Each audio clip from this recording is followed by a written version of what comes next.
Okay, class, as promised, here is your partial solution key if you want to either check or go through and make sure you did them right. So starting with number 2, let's look at number 2. Our first thought is that we are going to look for a GCF. So this problem does have a GCF of 2. So if we factor that out, that'll give us 2 times 3x squared minus 1x minus 10. Okay, then we'll look inside here. We have 1, 2, 3 terms, so that's a trinomial. So we'll need to take 3 times negative 10, which is negative 30. So if we make our list, again, we're going to ignore the negative to start with. 1 and 30, 2 and 15, 3 and 10, 4 and nothing, 5 and 6. We want the larger one to be negative, so we're going to choose a set of 5 and negative 6 because that's what adds up to our negative 1.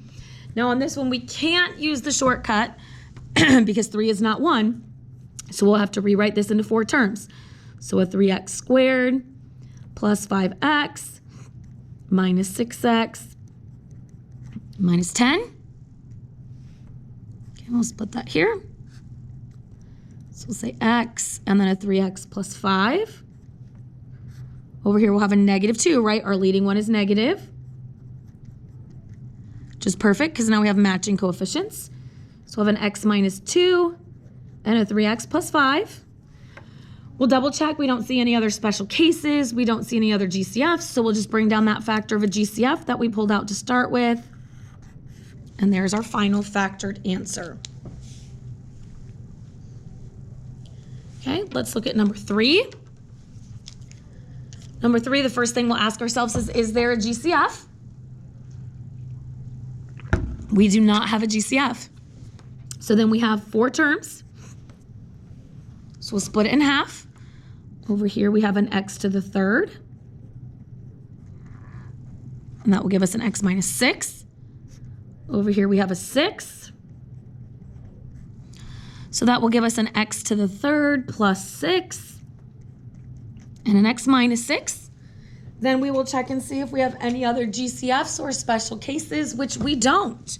So we cannot go any further, and that is our final answer.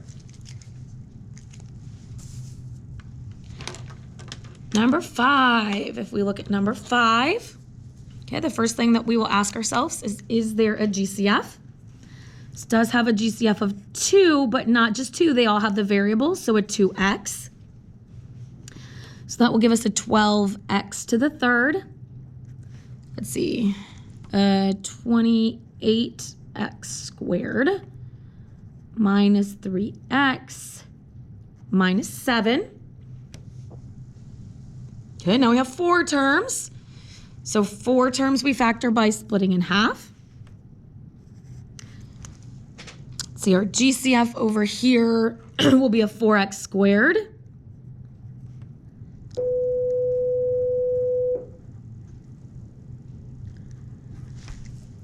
Our GCF over here will be a negative 1, right? Because the only thing is 1, but our leading one is negative, so we'll pull out a negative 1.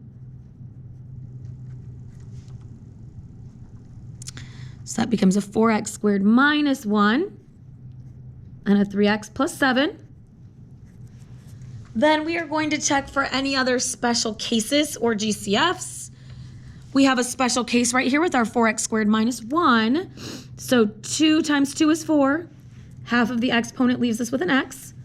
1 times 1 is 1. It's 2 terms. It's subtraction, so it meets our qualification. So we'll have a 2x minus 1 and a 2x plus 1. No other special cases, so we'll bring our other factors down. Can't forget that GCF of 2x in front. Here's our final answer there. Number 6. First thing we will do is check and see if this has a GCF. Here we have to get that GCF to start with. This is not in trinomial format, right? To factor a trinomial, it also needs to be a quadratic trinomial, and this is not x squared plus bx plus c, so this is not a trinomial. So we'll have to pull out that GCF of x.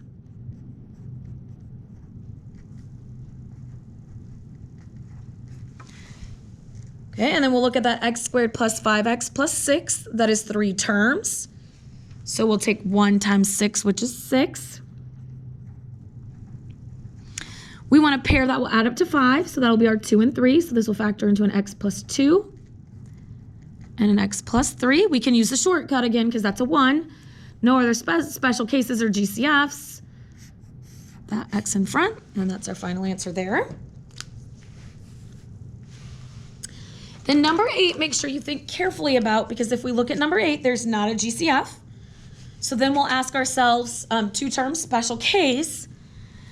These are both perfect squares, and it is 2 terms, but this is not subtraction. And if it's an addition sign, then that is not a special case. So there's no GCF, it's not a special case. This is the one on the worksheet that is prime. So the only ones you are left to do on your own are 1, 4, and 7. Okay, so work through those. Make sure you're ready to go for tomorrow.